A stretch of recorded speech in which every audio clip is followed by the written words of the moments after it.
Hi everyone, my name is Amit Kumar. Welcome back to my YouTube channel. इस video में हम जिस टॉपिक को कवर करने वाले हैं वो है डेटा वैलिडेशन। डेटा वैलिडेशन एक काफ़ी इम्पोर्टेंट टॉपिक है और इस टॉपिक में से आपके पास इंटरव्यूज़ में भी क्वेश्चन आने के बहुत ज़्यादा चांसेस होते हैं। प्लस जब आप एक्सेल के अंदर डैशबोर्ड क्रिएट करते हैं तो वहाँ पर भी हम डेटा वैलिडेशन का काफ़ी यूज़ करते हैं और इस वीडियो में हम डेटा वैलिडेशन को डिटेल में समझने वाले हैं। तो चलिए वीडियो को स्टार्ट करते हैं। तो सबसे पहले हम समझते हैं कि what is data validation. Data validation होता क्या है?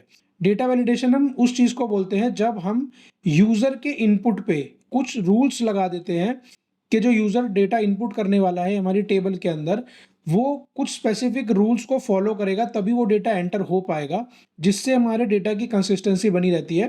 तो इसको हम एक रेड लाइट के एग्जांपल से समझते हैं। जैसे कि अगर रेड लाइट का कलर रेड है तो इसका मतलब हम अभी क्रॉस नहीं कर सकते, हमें अपने व्हीकल को स्टॉप करके वहाँ रुकना पड़ता है। ऐसे ही येलो का मतलब होता है कि रेड लाइट होने वाली है तो हम अपने व्हीकल को स्लो डाउन कर लेते हैं। और अगर ग्रीन लाइट है तो इसका मतलब है कि हम इजीली उसको क्रॉस कर सकते हैं। तो ये जो 3 रूल हैं इसकी वजह से हम जो अपने ट्रांसपोर्ट है उसको मैनेज कर पाते हैं ईज़िली। और ऐसे ही जब हम कोई डेटा के लिए वैलिडेशंस लगा देते हैं, अब ये वैलिडेशन हर टेबल के लिए या हर यूज़र के लिए अलग-अलग हो सकती हैं। वो अभी हम इस वीडियो में देखने भी वाले हैं कि हम इसे कैसे लगाते हैं।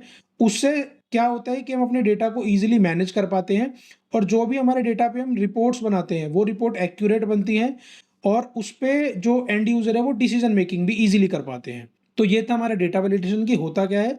और ये मैटर इसलिए करता है क्योंकि इससे हम जितने भी हमारे एरर आते हैं हम उनको प्रिवेंट कर सकते हैं, हम कंसिस्टेंसी ला सकते हैं अपने डेटा में और जो भी हमारी रिपोर्ट्स होंगी हम उसकी यूज़ेबिलिटी को इम्प्रूव कर सकते हैं। तो ये तो था हमारा डेटा वैलिडेशन। अब मैं आपको बताता हूँ कि हम इसे लगा कैसे सकते हैं। ये मैंने एक एग्जांपल लिया है आपको समझाने के लिए कि डेटा वैलिडेशन एक्चुअल में वर्क कैसे करता है। तो ये मैंने एक टेबल ली है आपको डेटा वैलिडेशन को ईज़ी तरीके से समझाने के लिए, जिसके हमारे पास कुछ एम्प्लॉइज़ के नेम है और ये उनकी वीकली अटेंडेंस का डेटा है। तो अब हम ये चाहते हैं कि यूज़र इन बॉक्सेस में जो भी डेटा एंटर करे, वो इस तरीके से करे कि हम उस पे कुछ रिपोर्ट भी बना सकें और हम उस पे कुछ डिसीजन भी ले सकें। तो फॉर एग्ज़ाम्पल मैं चाहता हूँ कि प्रेज़ेंट के लिए पी-आई, एब्सेंट के लिए ए-बी-आई और अगर उसने लीव ली है तो एल-आई। तो अगर मैं यहाँ पर अब आपको दिखाऊँ कि अगर हम वैलिडेशन नहीं लगाते तो कोई यूज़र हो सकता है पी लिख दे प्रेज़ेंट की जगह, कोई पी-आर लिख दे, कोई पूरा प्रेज़ेंट भी लिख सकता है, कोई इसे लोअर में भी लिख सकता है। तो इस तरीके से हमारा डेटा इनकंसिस्टेंट हो जाएगा और जब हम इस पे रिपोर्ट बनाएँगे तो हमारे को ये समझाना एक्सेल को बहुत मुश्किल पड़ेगा कि पी का मतलब, पी-आर का मतलब, प्रेज़ेंट का मतलब, लोअर में प्रेज़ेंट का मतलब सेम है। तो इसीलिए हम डेटा वैलिडेशन लगाते हैं कि यानी कि यूज़र इसमें जब भी एंटर करे प्रेज़ेंट के लिए वो सिर्फ़ पी ही एंटर कर पाए। अब मैं आपको ये दिखाता हूँ कि हम वो वैलिडेशन लगाते कैसे हैं। हमें जहाँ पर भी डेटा वैलिडेशन लगानी होती है, सबसे पहले हम उस पूरी रेंज को सेलेक्ट करते हैं। देन ये जो डेटा टैब है हम इस पे जाते हैं और यहाँ पर ये डेटा टूल्स के अंदर ऑप्शन आता है डेटा वैलिडेशन का। तो मैं डेटा वैलिडेशन पे क्लिक करता हूँ। ये डेटा वैलिडेशन की विंडो ओपन हो गई। अभी मैं आ जाता हूँ सेटिंग पे। अब सेटिंग के अंदर हमारे पास ये डिफरेंट वैलिडेशन के क्राइटेरियाज होते हैं। बाय डिफ़ॉल्ट ये एनी वैल्यू होता है एक्सेल के सेल के लिए, यानी कि किसी भी सेल में हम कोई भी डेटा डाल सकते हैं। जो मोस्ट इंपॉर्टेंट वैलिडेशन का क्राइटेरिया होता है और जो सबसे ज़्यादा यूज़ होता है वो होता है लिस्ट। सबसे पहले हम इस लिस्ट को ही समझते हैं और उसके बाद मैं एक-एक करके आपको ये सारे भी एक्सप्लेन करूँगा। तो लिस्ट का सबसे पहले क्या मतलब है कि लिस्ट में अब मैं यहाँ पर वो सारे नंबर्स या वो सारी चीज़ें लिख सकता हूँ जो भी मैं चाहता हूँ यहाँ पे आए। तो सबसे पहले मैं चाहता हूँ यहाँ पर पी-आई, देन एब्सेंट के लिए ए-बी-आई और लीव के लिए एल-आई। तो मैं ये 3 वैल्यू चाहता हूँ और मैंने इन तीनों को कॉमा करके लिख दिया और अब मैं ओके कर देता हूँ।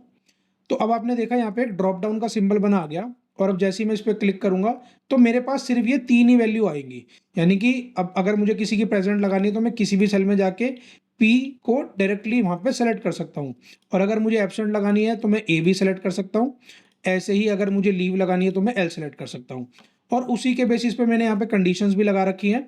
तो यही मैं आपको समझा रहा था कि डेटा वैलिडेशन जब हम लगाते हैं तो वो उससे हमें ये बेनिफिट मिलता है कि हम उसके बेसिस पे एक रिपोर्ट बना सकते हैं, क्योंकि यहाँ पर अब आप देख सकते हो मैंने एक कंडीशन लगा रखी है कि इस पूरी रेंज में जितने भी पी हैं उनको काउंट करो। यहाँ पर मैं एब्सेंट का काउंट करा रहा हूँ और सॉरी यहाँ पर मैं लिख देता हूँ लीव का, ये लीव का काउंट है।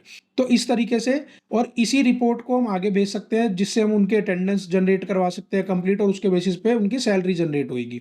तो ये होता है डेटा वैलिडेशन का सबसे बड़ा बेनिफिट कि अब हमने यूज़र को रिस्ट्रिक्ट कर दिया कि वो इन 3 वैल्यू के अलावा कुछ एंटर ही नहीं कर पाएगा। जैसे कि अगर मैं यहाँ पे कुछ और लिखने का ट्राई भी करूँ, सपोज़ मैं पूरा प्रेज़ेंट लिखने का ट्राई करूँ तो ये मुझे इसको लिखने ही नहीं देगा। ये कहेगा कि ये जो है ये रिस्ट्रिक्ट है, आप इसमें ये एंटर नहीं कर सकते। अभी तो एक्सेल ने अपना बाय डिफ़ॉल्ट एरर दिया, बट हम चाहें तो इस एरर को चेंज भी कर सकते हैं। और अभी जो मैंने आपको तरीका बताया, वो मैंने आपको तरीका बताया जिसमें मैंने कि उस वैल्यूज़ को एंटर करके दिखाया। अभी मैं आपको इसका एक दूसरा तरीका दिखाता हूँ। फॉर एग्ज़ाम्पल सेम एग्ज़ाम्पल को मैं यहाँ पे कॉपी पेस्ट कर लेता हूँ और जिस रेंज में मैंने डेटा वैलिडेशन लगाई थी, अगर मुझे उसी रेंज में से डेटा वैलिडेशन को रिमूव करना है, तो यहाँ पर मैं दोबारा जाऊँगा डेटा वैलिडेशन पे और यहाँ पर आता है क्लियर ऑल। तो मैं क्या करूँगा, क्लियर ऑल वाला ऑप्शन सेलेक्ट करूँगा और ओके कर दूँगा। तो अब आपने देखा वो ड्रॉप डाउन भी यहाँ से हट गया, यानी कि अब इसमें से क्लियर रूल हो चुका है। तो अब अगर अगेन आप भी कुछ भी चाहो तो यहाँ पे लिख सकते हो। बट अगेन मैं आपको दूसरा एक तरीका लगा के दिखाता हूँ। तो उसके लिए मैंने दोबारा इस रेंज को सेलेक्ट करा। मैं डेटा वैलिडेशन पे यहाँ पे भी जा सकता हूँ और इसका शॉर्टकट होता है ऑल्ट डी एल। तो अगेन यही सेम विंडो ओपन हो गई। तो अब मैं क्या करूँगा, मैं इस बार आपको एक रेंज से इसको लगाना दिखाऊँगा। तो मैंने यहाँ पर लिस्ट सेलेक्ट करा अगेन और यहाँ पर आ रहा है सोर्स। मैंने सोर्स पे क्लिक करा और ये जो इसके साइड में एरो है इस पे क्लिक करोगे तो अभी आपसे रेंज पूछता है। तो मैंने ये वाली रेंज सेलेक्ट कर ली जहाँ पर भी मैंने अपनी वैल्यूज़ डिफाइन कर रखी थी और अब मैंने ओके पे क्लिक कर दिया। तो अब अगेन वही सेम चीज़ मुझे यहाँ पर मिल गई। तो यानी कि हम लिस्ट को 2 तरीके से लगा सकते हैं, या तो हम कॉमा करके वैल्यूज़ दे सकते हैं या फिर अगर हमने कोई रेंज डिफाइन कर रखी है तो हम वो भी दे सकते हैं। बट एक और भी सिनेरियो यहाँ पे आता है, सपोज़ कई बार आपकी ये वैल्यू अगर इसी रेंज में आप कोई वैल्यू चेंज कर रहे हो वो तो यहाँ रिफ्लेक्ट हो जाएगी। फॉर एग्ज़ाम्पल अगर मैं एब्सेंट को ए बी की जगह सिर्फ ए से दिखाना चाहता हूँ, तो जिन सेल्स में मैंने डेटा ऑलरेडी फिल कर दिया वो तो वैसे ही रहेगा, बट एटलीस्ट नए सेल में वो रिफ्लेक्ट हो जाएगी नई वैल्यू। बट सपोज मैं एक नई वैल्यू ऐड करना चाहता हूँ यहाँ पर और मैं उसको सपोज पीएल यानी कि पेड लीव लिखना चाहता हूँ, बट अगर मैं अब यहाँ पे जाऊँगा तो आप देखोगे पेड लीव का कोई ऑप्शन नहीं आ रहा है। तो ऐसा इसलिए क्योंकि जब मैंने रेंज डिफाइन करी तो मैंने सिर्फ ये 3 ही सेल सेलेक्ट करे थे।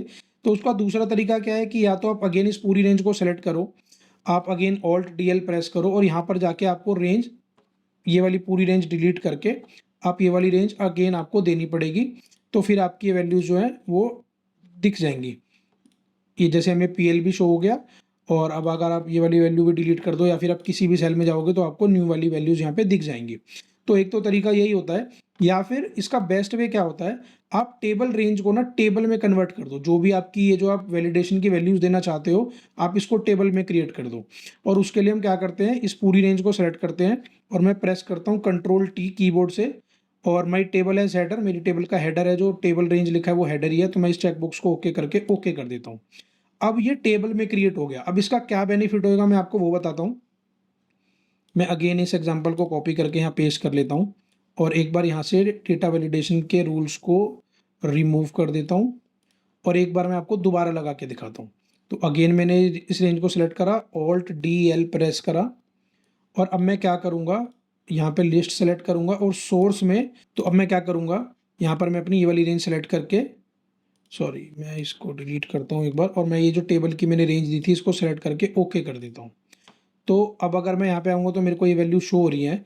और अब अगर मैं यहाँ पे कोई नई वैल्यू ऐड कर दूँ, जैसे मैंने यहाँ पे पीएल ऐड कर दिया और अब अगर मैं यहाँ पर जाता हूँ तो आपने देखा मुझे यहाँ पे पीएल शो हो गया। आप यहाँ पे कोई भी वैल्यू ऐड कर सकते हो, जैसे फॉर एग्जांपल मैं यहाँ पे केएल, एमएल और एन कुछ भी वैल्यू ऐड करूँगा तो ये सब आपको यहाँ पर शो हो जाएंगी। तो ये बेनिफिट होता है हमें टेबल का कि टेबल बनाने के बाद जो हमारी ड्रॉप डाउन की रेंज है वो ऑटोमेटिकली अपडेट हो जाती है, हमें बार बार उसकी रेंज चेंज नहीं करनी पड़ती। तो मोस्टली जब भी हम एक्सेल में डैशबोर्ड्स बनाते हैं तो हम क्या करते हैं, एक न्यू टैब बना लेते हैं। यानी यहाँ पे सपोज मैं एक टैब बना लूँगा और मैं इसका नाम रख दूंगा डेटा वैलिडेशन लिस्ट और यहाँ पर मैं वो सारी लिस्ट डिफाइन कर दूँ जो भी मैंने ड्रॉप डाउन में यूज़ करी है, ताकि वो गलती से मेरे से डिलीट ना हो जाए। तो फॉर एग्जांपल जैसे मैंने ये लिस्ट डिफाइन करी थी तो मैं क्या करूँगा, ये वाली लिस्ट लाऊंगा यहाँ पे रख दूंगा और चाहो तो आप इसका नेम चेंज कर सकते हो। आप इसको ये लिख सकते हो कि अटेंडेंस ड्रॉप डाउन। तो उससे आपको जब भी आप इसको देखोगे तो आपको समझ में आ जाएगा कि अच्छा ये वो वाले ड्रॉप डाउन्स हैं जो हमने अपनी अटेंडेंस में यूज़ कर रखे हैं। तो अब तो एक तो ये डिलीट आप नहीं होएगा, क्योंकि अगर आपने सेम शीट में बनाया हुआ है तो कई बार हम गलती से उस रेंज को डिलीट कर देते हैं। तो एक तो इसका यही बेनिफिट है कि अगर हम सेपरेट शीट बनाएंगे और यहाँ से उसकी रेफरेंस देंगे तो ये गलती से डिलीट नहीं होएगा और ये एक अलग से शीट मेंटेन हो जाएगी जिसके अंदर अगर आप अपनी अपनी मेन शीट में मल्टीपल रेंजेस यूज़ कर रखी हैं तो वो सारी आप यहाँ पे एक एक करके ला सकते हैं। तो ये था हमारा डेटा वैलिडेशन में लिस्ट का ऑप्शन। अभी मैं आपको एक और चीज़ बताता हूँ कि जैसे हम यहाँ पे कुछ और एंटर करने का ट्राई कर रहे थे, तो ये एरर दे रहा है। हम इस एरर को भी चेंज कर सकते हैं, वो मैं आपको दिखाता हूँ कैसे। मैंने अगेन ये पूरी रेंज सेलेक्ट करी, ऑल्ट DL प्रेस करके मैं डेटा रेंज वाली विंडो में आ गया। यहाँ पर होता है इनपुट मैसेज, कि सपोज आप यूज़र को ये बताना चाहते हो कि इनमें जो वैल्यूज़ आएंगी वो क्या आती हैं। एक तरह से टूल टिप, हम पावर BI में इसको टूल टिप कहते हैं, कि यूज़र को हम एक मैसेज देना चाहते हैं कि यहाँ पर डेटा क्या होएगा। तो सपोज मैं इसका टाइटल रख देता हूँ इन्फॉर्मेशन, और यहाँ पर मैं इनपुट मैसेज में लिख देता हूँ कि valid please enter values from, और यहाँ पे मैं लिख देता हूँ या तो P, या फिर लीव के लिए L और एब्सेंट के लिए AB, और मैं ओके कर देता हूँ। जैसे मैं किसी भी सेल को क्लिक कर रहा हूँ तो आप देख रहे हो information please enter values from this. तो ये होती है कि आप यूज़र को बताना चाहते हो, क्योंकि आपने क्या वैलिडेशन लगाई है, ये हर बार आप किसी यूज़र को कॉल करके या नहीं एक्सप्लेन करना चाहते, तो सिंपल आप यहाँ पे इन्फॉर्मेशन दे दो और यूज़र को ये ईजिली शो हो जाएगा कि किस सेल के लिए कौन कौन सी वैल्यू वैलिड है। और इसी के साथ हमारे पास एक और ऑप्शन भी होता है। मैंने अगेन इस रेंज को सेलेक्ट करा, मैं डेटा वैलिडेशन वाली विंडो में आया। यहाँ पर होता है एरर अलर्ट। एरर अलर्ट हमारे पास 3 तरीके का होता है, स्टॉप, वार्निंग और इन्फॉर्मेशन। स्टॉप के केस में क्या होता है, और बाय डिफॉल्ट हमारा स्टॉप ही सेलेक्ट होता है, कि जो भी हमने यहाँ पर वैलिड वैल्यू की रेंज दी है उसके अलावा कोई भी चीज़ यहाँ पे एंटर नहीं होनी चाहिए। और आप उसके लिए भी यहाँ पर एक टाइटल और एक एरर मैसेज प्रिंट करवा सकते हो, जो आप खुद डिसाइड कर सकते हो। और एक होता है वार्निंग। वार्निंग के केस में क्या होगा, वो एक बार तो वार्निंग देगा, बट वो दोबारा यूज़र को एंटर करने देगा। जैसे अगर मैंने अब वार्निंग सेलेक्ट करके ओके कर दिया, और यहाँ पर भी हम टाइटल या एरर मैसेज दे सकते हैं, बट एक्सेल का बाय डिफॉल्ट भी आता है। तो सपोज अब मैंने यहाँ पे एंटर करने की कोशिश करा प्रेजेंट, तो अब इसने मुझे वार्निंग दी कि ये उन वैल्यू से मैच नहीं हो रही है जो कि हमने डेटा वैलिडेशन में लगाई हुई है, बट स्टिल क्या आप इस वैल्यू को एंटर करना चाहते हो। अगर मैं येस पे क्लिक कर दूंगा तो ये इस वैल्यू को ले लेगा। तो यानी कि हम ये भी चीज़ें यहाँ पे अप्लाई करवा सकते हैं कि कुछ केसेस में अगर यूज़र बाय डिफ़ॉल्ट वैल्यू को ना चुन के अपनी कोई वैल्यू देना चाहते हैं तो हम वो भी ले सकते हैं। और एक और हमारे पास सिनेरियो होता है जिसके अंदर हम इन्फॉर्मेशन, सिर्फ यूज़र को इन्फॉर्मेशन देंगे कि वैलिड वैल्यूज़ ये हैं, बट स्टिल अगर आप अपनी तरफ से कोई भी वैल्यू डालना चाहते हो तो वो आप डाल सकते हो। जैसे अब मैंने इन्फॉर्मेशन कर दिया, तो अब यूज़र यहाँ पे कुछ भी लिखेगा तो उसे वार्निंग भी नहीं मिलेगी। जैसे मैंने यहाँ पे लिख दिया एब्सेंट, और इसने बस मुझे बोला कि उससे मैच नहीं हो रही, ओके करा, तो ये इसने मेरी वैल्यू ले ली। तो बाय डिफ़ॉल्ट हम हमेशा स्टॉप ही यूज़ करते हैं, ताकि यूज़र कोई भी अपनी तरफ से वैल्यू ना डाल पाए।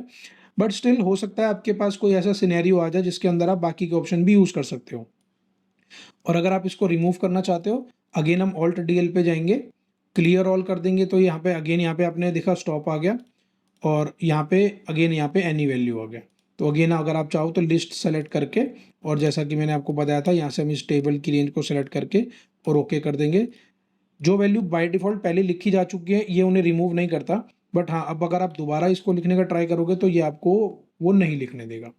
तो ये था हमारा लिस्ट का ऑप्शन, एरर मैसेज का ऑप्शन, इन्फॉर्मेशन के ऑप्शन। अब डेटा वैलिडेशन के अंदर जो बाकी के ऑप्शन थे हमारे ड्रॉप डाउन में, हम एक एक करके उनको समझ लेते हैं।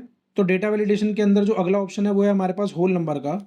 तो सपोज मैं यहाँ पे कंडीशन लगाना चाहता हूँ होल नंबर की, तो अभी मैं इस सेल को नॉर्मल सेल में कन्वर्ट कर देता हूँ। अब मैं ऑल्ट DL पे गया, और यहाँ पर एनी वैल्यू की जगह मैं होल नंबर सेलेक्ट करूँगा। और सपोज ये जो मैं होल नंबर चाहता हूँ, ये मैं चाहता हूँ कि 0 से लेकर सिर्फ 10 तक ही, इसी के बीच में जो मेरा होल नंबर है वो है, उसके अलावा नहीं आए। तो अब अगर यहाँ पे मैं सपोज 8 लिखने का ट्राई करूँगा तो ये मुझे लिखने देगा, बट अगर मैं यहाँ पे 85 लिखने का ट्राई करूँगा तो ये मुझे एरर दे देगा, क्योंकि जो मैंने कंडीशन दी है वो मुझे सिर्फ 0 से 9 तक ही अलाउ कर रही है। तो इस तरीके से हम कंडीशन लगा सकते हैं। फिर एक और होल नंबर की कंडीशन लग सकती है कि हम चाहते हैं एज जो है हमारी वो ग्रेटर देन इक्वल्स टू 18 ही आए। तो अगर मुझे यहाँ पर वो लगानी है तो मैं यहाँ पर गया, और अब मैं क्या करूँगा, यहाँ पर है ग्रेटर देन और इक्वल टू, और यहाँ पर मैं लिख देता हूँ 18। तो अब ये 18 से छोटी एज मुझे यहाँ पे लिखने नहीं देगा। जैसे मैंने 8 लिखने का ट्राई करा, इसने मुझे नहीं लिखने दिया। मैंने 15 लिखने का ट्राई करा तो इसने मुझे वो भी नहीं लिखने दिया। और अगर मैं 18 लिखूँगा तो ये मुझे करने देगा, क्योंकि ग्रेटर देन इक्वल टू है, और 18 से कोई भी बड़ी वैल्यू मैं यहाँ पे लिख सकता हूँ। ऐसे ही मैं बिटवीन में मिनिमम और मैक्सिमम रेंज भी दे सकता हूँ। जैसे मुझे एज 18 से बड़ी और 60 से छोटी चाहिए, तो अगेन में अगर मुझे उसकी कंडीशन लगानी है तो मैंने यहाँ होल नंबर लिखा या बिटवीन लिखा, और मिनिमम वैल्यू मैं लिख देता हूँ 17, क्योंकि मुझे 17 से बड़ी चाहिए और 60 से छोटी चाहिए तो मैं यहाँ 61 लिख देता हूँ। तो अब अगर आप यहाँ पे 18 से बड़ी वैल्यू हुई ये लेने देगा आपको, और जो कि 60 से छोटी हो। अगर मैं 18 से छोटी वैल्यू ट्राई करूँगा ये नहीं लिखने देगा, 60 से बड़ी वैल्यू ट्राई करूँगा वो भी नहीं लिखने देगा। तो ये थी हमारी होल नंबर की कंडीशन। ऐसे हमारे पास नेक्स्ट होती है डेसिमल की। जैसे होल नंबर था ऐसे ही नेक्स्ट होती है हमारे पास डेसिमल की।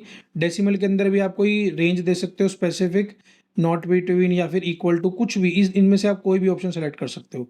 तो सपोज मैंने बिटवीन में 0 to 10 लिखा, और अब अगर मैं यहाँ पे 4 लिखने का ट्राई करूँ तो ये मुझे लिखने देगा। ऐसे ही अगर मैं 4.5 लिखूँ तो ये वो भी लिखने देगा। अगर आप होल नंबर के केस में 4.5 लिखोगे तो ये आपको नहीं लिखने देगा, बट डेसिमल के केस में आपको डेसिमल वैल्यू एंटर करने देगा। अब हम देखते हैं नेक्स्ट कंडीशन जो कि है डेट की। तो यहाँ पे हमने डेट सेलेक्ट करा, यहाँ पे भी आप बिटवीन, नॉट इक्वल टू कोई भी चीज ऑप्शन सेलेक्ट कर सकते हो। और यहाँ पर आप एक स्टार्टिंग डेट और एक एंड डेट दे सकते हो। तो स्टार्टिंग डेट में मैंने लिखा है 1 जनवरी 2001, और एंड डेट में मैंने लिखा है आज, यानी टुडे डेट +1, यानी कि टुमारो की डेट से पहले कि आप कोई भी डेट एंटर कर सकते हो। तो अगर मैं सपोज यहाँ पर लिखूँ 25 जैन 2026 तो ये मुझे लिखने देगा।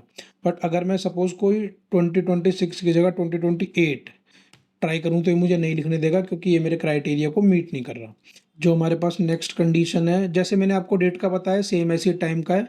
तो अब हम देखते हैं टेक्स्ट लेंथ। अब टेक्स्ट लेंथ के अंदर क्या है कि मैं चाहता हूँ यहाँ पर कि यूज़र सिर्फ मोबाइल नंबर एंटर कर पाए जिसकी डिजिट 10 है, या फिर कोई भी वो जो भी नंबर एंटर कर पाए उसकी डिजिट का जो लेंथ है वो 10 ही होनी चाहिए। तो मैंने यहाँ पे सेलेक्ट करा इक्वल टू, देन मैंने यहाँ पे 10 सेलेक्ट करा और ओके कर दिया। तो अब अगर मैं यहाँ पे कोई नंबर एंटर करता हूँ जैसे कि 1 2 3 4 5 6 7 8 9, तो ये मुझे नहीं करने देगा क्योंकि ये 9 डिजिट है। ऐसे ही जैसे ही मैं 10 डिजिट लिखूँगा 1 2 3 4 5 6 7 8 9 0, तो अब ये मुझे करने देगा। इस सेल में वही नंबर एंटर हो सकता है जिसकी जो लेंथ है वो 10 हो। ये हमारे पास लास्ट ऑप्शन बचा है कस्टम का, जिसके अंदर हम अपने डेटा वैलिडेशन में कोई रूल भी दे सकते हैं। ये रहा कस्टम। तो फॉर एग्जांपल मैं चाहता हूँ कि यूज़र इस सेल के अंदर जो भी डेटा डाले वो प्रॉपर फॉर्मेट में हो, यानी कि उसका जो पहला कैरेक्टर है वो कैपिटल में हो और बाकी के स्मॉल में हो। तो मैं यहाँ पे लिखता हूँ एग्जैक्ट, देन मैं यहाँ पे लिखता हूँ प्रॉपर, देन ये जो मेरा सेल है ये है V2, और मैं ये कंडीशन लगा देता हूँ कि ये एग्जैक्टली मैच हो V2 से।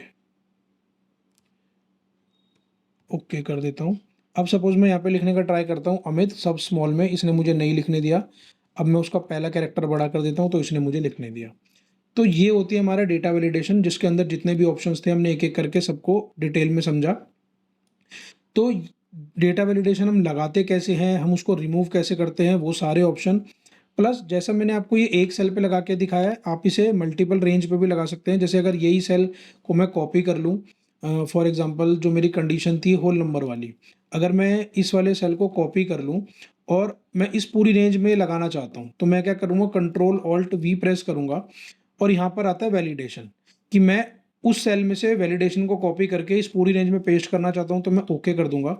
अब ये सेम जो मेरी ये वाली रेंज है यहाँ पर लग गई है। मैं आपको एक बार इसको येलो हाईलाइट कर देता हूँ ताकि इस रेंज को मैं हाईलाइट कर सकूँ, और ऑल बॉर्डर कर देता हूँ। तो अब सपोज मैं यहाँ पे जो मेरी यहाँ कंडीशन थी कि वो must be a whole number होना चाहिए, अगर मैं यहाँ पे कोई डेसिमल डिजिट एंटर करूँगा तो ये मुझे नहीं करने देगा। आप किसी भी सेल में ट्राई करो, और जैसे ही आप कोई होल नंबर ट्राई करोगे ये आपको करने देगा। आप कोई टेक्स्ट एंटर करो ये आपको वो भी नहीं करने देगा। तो यानी कि अगर आपने किसी स्पेसिफिक सेल में कोई डेटा वैलिडेशन लगा रखी है तो आप उसे किसी स्पेसिफिक रेंज में या किसी मल्टीपल सेल्स में भी कॉपी करके पेस्ट कर सकते हो। और अगेन अगर आपको रिमूव करनी है आप पूरी रेंज को सिलेक्ट करो, Alt+DL करो, और यहाँ पर जाके आप क्लियर ऑल कर दो और ओके कर दो, तो आपकी जो वैलिडेशन थी वो रिमूव हो जाएगी। अब यहाँ पे आप कुछ भी आप एंटर कर सकते हो। तो ये था हमारा डेटा वैलिडेशन, जिसके अंदर हमने डेटा वैलिडेशन को डिटेल में समझा। जितने भी ऑप्शन अवेलेबल थे मैंने आपको सारे एक एक करके समझाए। एंड आई होप आपको ये वीडियो पसंद आई हो। तो इस वीडियो के लिए इतना ही, अब मिलते हैं नेक्स्ट वीडियो में।